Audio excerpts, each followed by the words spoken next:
하나님 말씀 마태복음 16장 1절로 4절 말씀입니다. 바리새인과 사두개인들이 와서 예수를 시험하여 하늘로부터 오는 표적 보이기를 청하니 예수께서 대답하여 이르시되 너희가 저녁에 하늘이 붉으면 날이 좋겠다 하고 아침에 하늘이 붉고 흐리면 오늘은 날이 굽겠다 하나니 너희가 날씨는 분별할 줄 알면서 시대의 표적은 분별할 수 없느냐. 악하고 음란한 세대가 표적을 구하나 요나의 표적밖에는 보여줄 표적이 없느니라 하시고 그들을 떠나 가시니라. 눈과 귀를 계속 열어둔다라는 제목으로 은혜의 말씀을 나누겠습니다. 10월 우리가 훈련해야 될 품성은 경각심입니다. 바르게 대처하기 위하여 주변 상황을 의식하는 것입니다.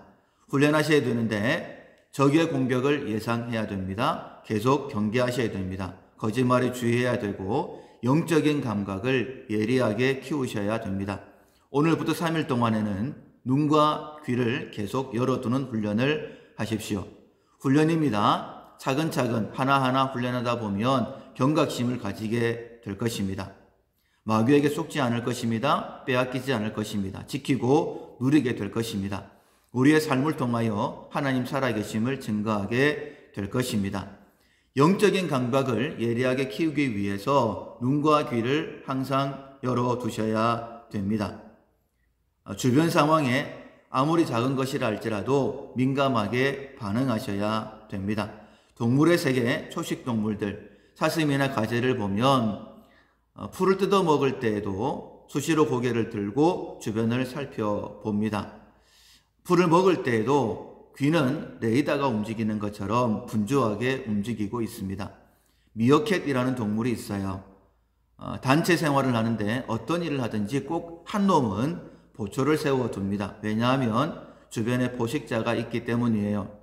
방심하는 순간 잡아먹힐 수 있습니다. 우리도 마찬가지예요. 대적 마귀가 우는 사자처럼 두루 돌아다니며 삼킬 자를 찾는다라고 말씀하셨습니다. 방심하면 잡아먹히게 돼요. 3일 동안 훈련하시는 동안에 미어캣이라는 동물을 휴대폰 대문 사진에 놓고 보시는 것도 유익하리라 생각됩니다. 하나님께서 우리에게 눈과 귀를 허락하셨습니다. 왜 눈과 귀를 허락하셨을까? 첫 번째로는 천지 만물을 보면서 우리의 모든 상황을 통하여 하나님을 발견하라고, 하나님을 믿고 특별히 그 사랑 안에 거해라고 우리에게 눈과 귀를 허락해 주셨습니다.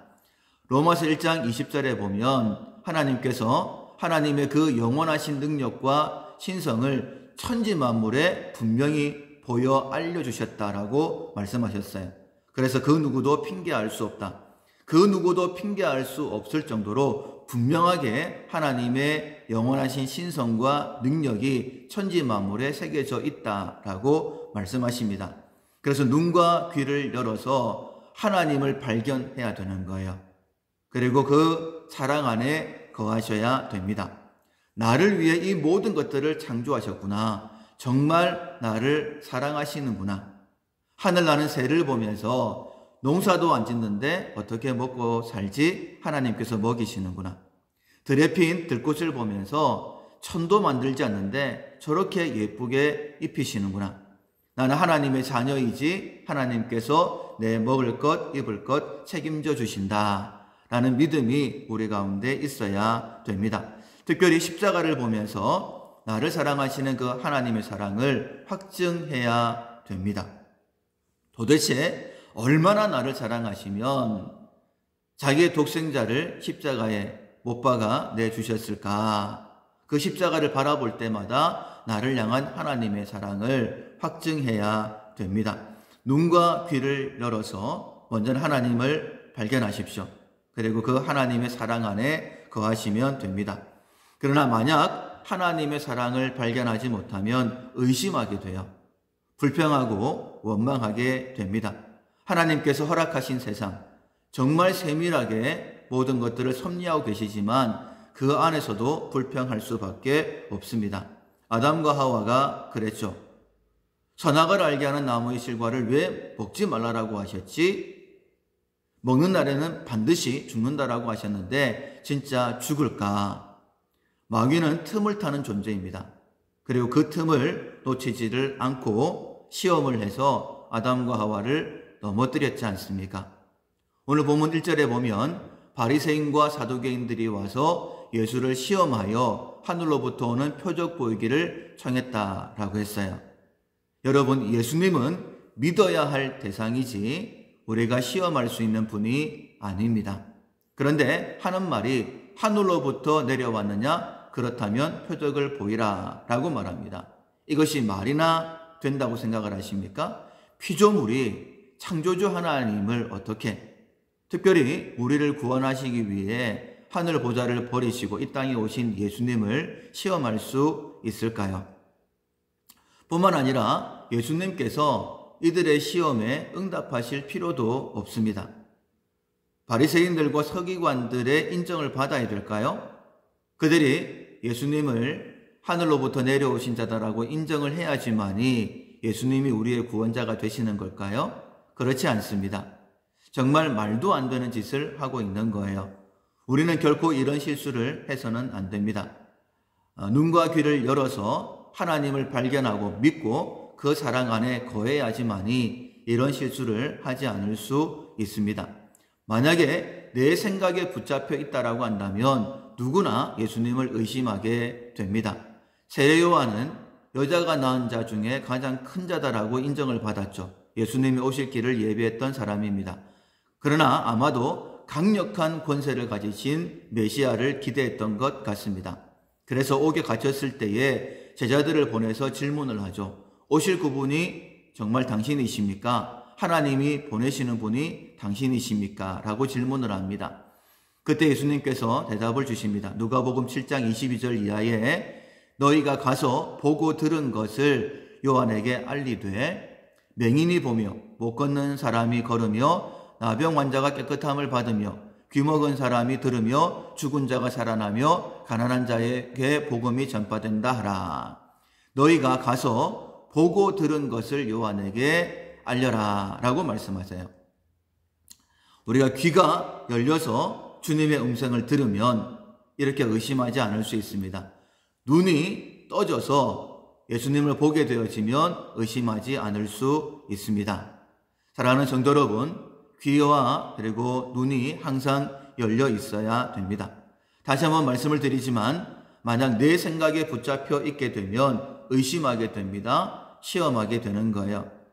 지금 우리의 상황 가운데 어려움이 있을 수 있습니다. 그 어려움을 통하여 하나님께서 우리를 하나님께로 불러주시는 거예요. 눈과 귀를 열어서 하나님을 믿고 그 사랑 안에 거해야 됩니다. 결코 시험하는 자의 자리에 빠지면 안 되는 거예요. 우리는 결코 하나님을 시험할 수 있는 자가 아닙니다. 하나님은 우리의 믿음의 대상입니다. 하나님께 더 가까이 나아가셔야 되는 거예요.